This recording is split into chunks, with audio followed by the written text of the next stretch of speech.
welcome you to today's editorials broadcast from Canada. My name is Sandra Asante. Today we are looking at Sudan thwarts, Ethiopian incursion amid protests in the east, as well as the celebrating of the annual Meskel Festival. So don't go anywhere. I'll be back after the break.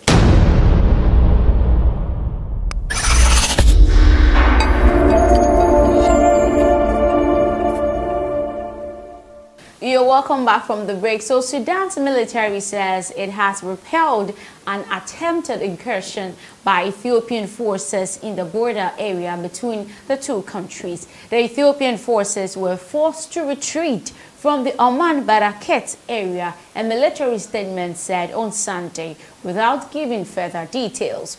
The head of Sudan's military, General Abdel Fattah al-Burhan, told reporters that the incident took place on Saturday. He said it showed how the military was protecting the country in the wake of a coup attempt in Khartoum last week. Colonel Getanet Adani, Ethiopia's military spokesman, did not immediately respond to the request for comment.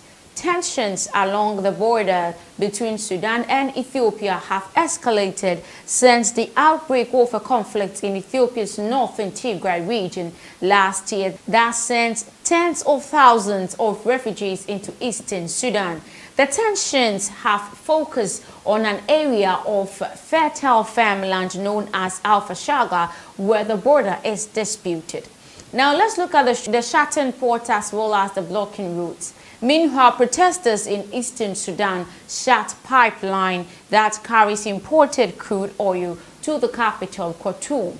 Protesters from the Beja tribes in eastern Sudan have been shutting ports and blocking roads into protest against what they describe as poor political and economic conditions in the region. Al Jazeera's Hiba Morgan, reporting from Khartoum, said the dissatisfaction of the Beja tribe, one of the main tribes in the eastern Sudan, dates back to October 2020, when opposition and armed groups signed a peace agreement with the Sudanese government. The Beja tribe said the deal is not representative and does not address the root causes of marginalization and underdevelopment in the eastern region. That's what Morgan said. They say they want to make sure the government understands what it means to have an economic crisis, to be underdeveloped, to get their voices heard. They said they want to make sure the government understands what it means to have an economic crisis, to be underdeveloped, and to get their voices heard, she added. According to Morgan, the demonstrators aim to hold a conference with various tribes and ethnicities in the eastern region to come up with an alternative to the peace agreement. Now, the ministry has appealed to the protesters to end the shutdown within a week to spare the country's huge financial and technical losses. Gaden Al-Obed, Sudan's Minister of Oil. Gaden Al-Obed, Sudan's Minister of Oil and Energy, said in an interview that the authorities are attempting to fix the issues of the closure of the port. On Saturday, he said there are enough reserves for the country's need for up to 10 days. Khartoum Oil Refinery, which produces fuel for domestic consumption, is still working normally, according to the ministry. Another pipeline used for exporting crude oil from neighboring South Sudan is still working. It is still working, but it is vulnerable to freezing and damage because the protesters have been blocking a vessel from loading the oil, and the ministry is saying this one. Oil depots at Bashaya Oil Terminal Port in the eastern Sudan will be fully filled after 10 days at the most if the blockage of exports continue, the ministry stated.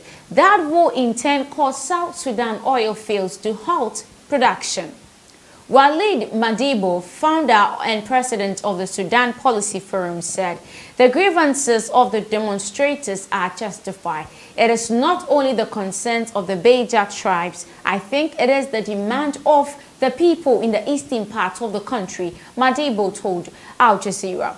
The anger had been simmering for decades and it has reached a point where they could no longer take it. He said the anger escalated especially after the Juba Agreement was signed with groups in the Darfur which excluded others in eastern and northern parts of the country. He added, consequently, we see anger accumulating and reaching a point where they are now, I think, sabotaging the whole country. Madibo is still saying this one. On Friday, an advisor to Sudanese Prime Minister Abdallah Hamdok accused unidentified forces of using those protests to damage the economy and put pressure on the transitional government, which is ruling after the removal of Omar al-Bashir in 2019.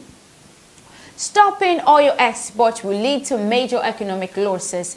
The aide, that is Yasser Arman, said in a statement he estimated potential damages of a prolonged stoppage at more than $1 billion. And today, the transitional government of Sudan and the protesters have come to an agreement of the resumption of oil exports.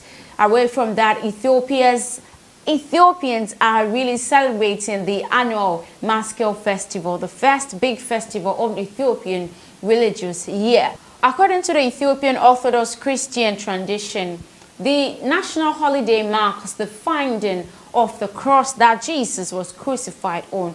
Thousands celebrated the eve of the festival known as Demera by gathering in the Maskell Square in the heart of the capital city, Addis Ababa. Demera, which falls on 26th of September, is a colorful occasion attracting scores of believers dressed in robes. Maskell Festival falls on the day after.